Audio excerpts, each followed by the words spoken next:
Hey, how you guys doing? And today is very special because we have Solar Eclipse Day. And if you live in the United States, best place to see the solar eclipse. Uh, Unfortunately, my area of the eclipse has only covered the sun by 58%, so didn't get full coverage, but it was pretty cool just going outside and seeing the sun was out, but it was like the shades were pulled, or a sunscreen was pulled over the sun. So hopefully you guys are enjoying that. Now, recently I did a video on the Canon FD 28mm, which is a f-stop of f2.8. Now, this older lens uses a FD mount, so it won't work on modern Canon cameras unless you have an adapter, which I bought right here. It took a while for this to get in because it actually came from China. Paid about $15 for it, and unfortunately, I can't get it to work correctly. It does have a lens in the center, I guess, for focusing the image. One side's obviously the FD to the lens, and then the EF side goes to your EF camera. Now, the problem I'm having with this is I can't get the aperture to go all the way wide open to 2.8 f-stop. I can go up about halfway, which is about f-stop of f8 to f11, somewhere around there. So that's a big no-go for using this adapter for it. Now, of course, it could be operator error. I'm not sure. I've been working on this for quite a while, trying to get it to work.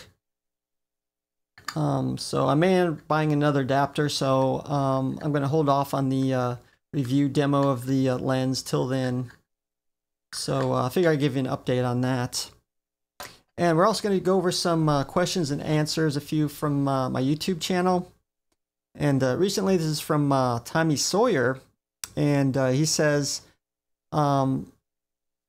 well, actually, let me give you what video he responded to, which is the iOS 11, which now supports H.265, and which is for video compression, and HEIF, a new format for taking pictures.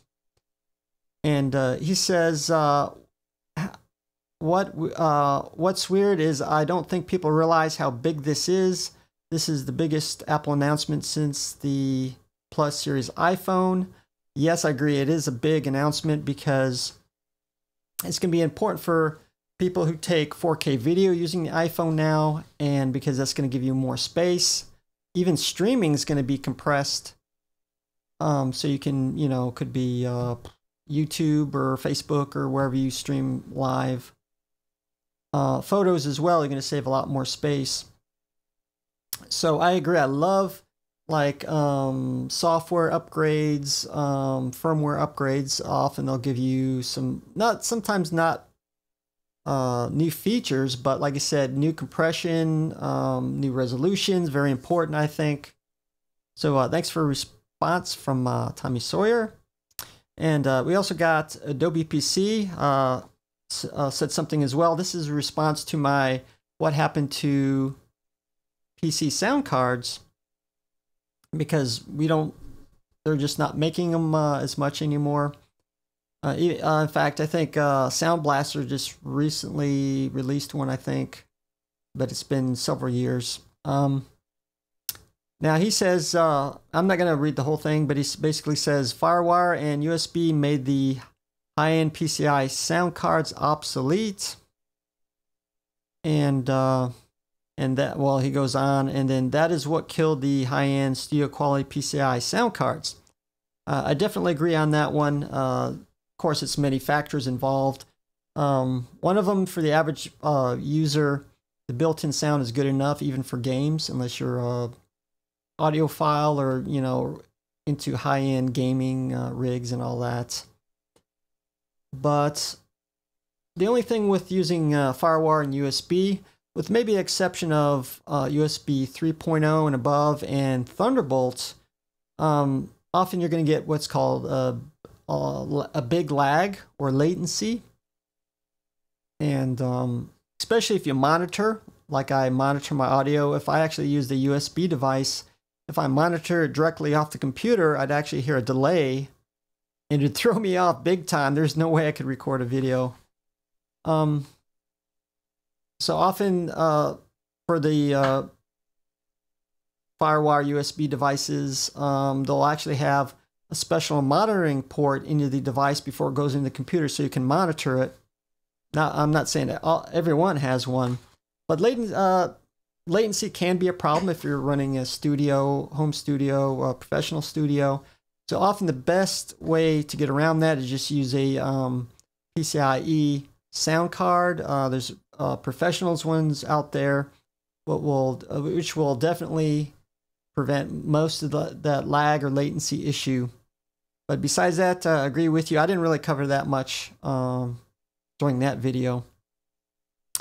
And we're actually going to talk about some miscellaneous topics, some technology, some not. Now, recently I listened to, I'm always on YouTube and the internet, so somehow I caught this band. It's a Finnish band, Nightwish.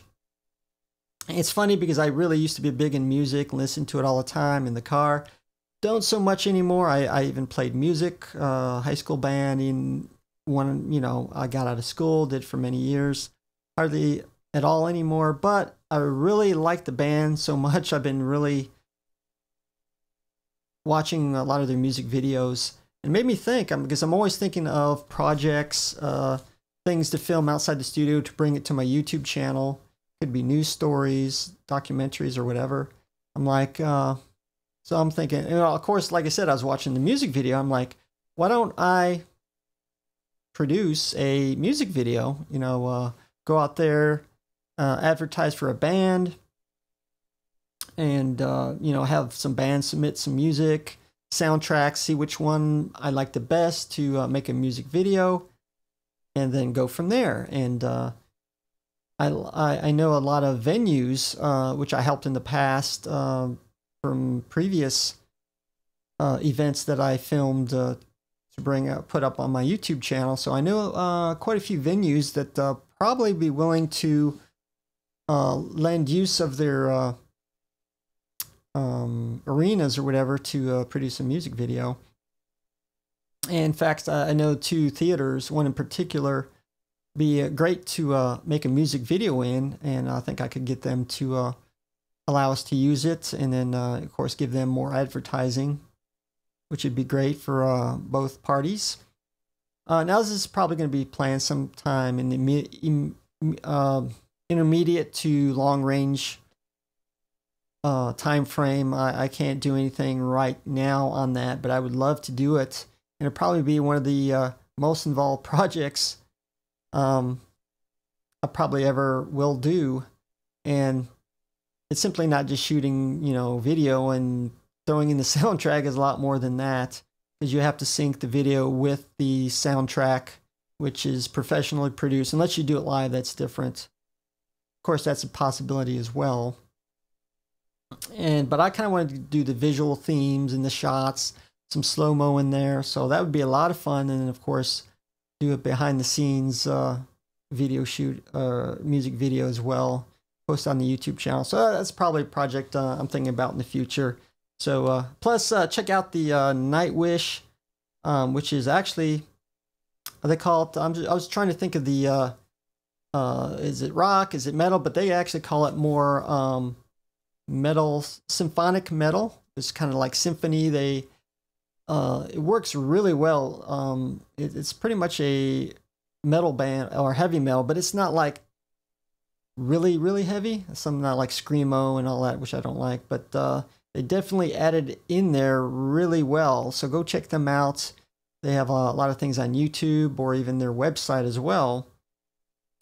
And last but not least, we're going to talk a little bit, since I'm used to be in the military, retired 20 years. They actually can't come out with a new improved GI Bill. It's called the Forever GI Bill. Unfortunately, I won't be able to get it because it's got to be on or after 2013, and I retired in 2008.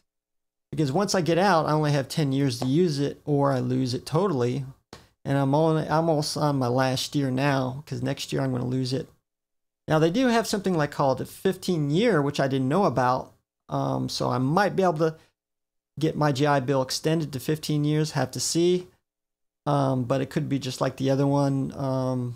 They tend to phase out the older people like me, so I could more than likely I'll probably lose the GI Bill next year.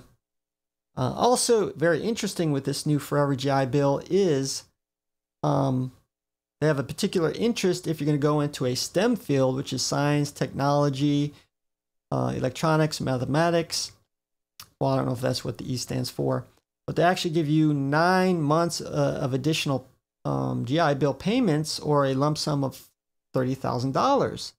So they're actually looking to get more people into science and technology, which is a great idea because we lost a lot of jobs going overseas, a lot less technical stuff because it was moved out of America. Now they're trying to, I guess, bring key training. In fact, they often don't get enough people for those type of fields, and they have to bring them elsewhere. So I think that's great news, even though I may not be able to use it. All right, thanks, guys. Hopefully we should be able to get another video out. We're going to really try to. And thanks for watching, and see you later. Oh, happy Eclipse Day.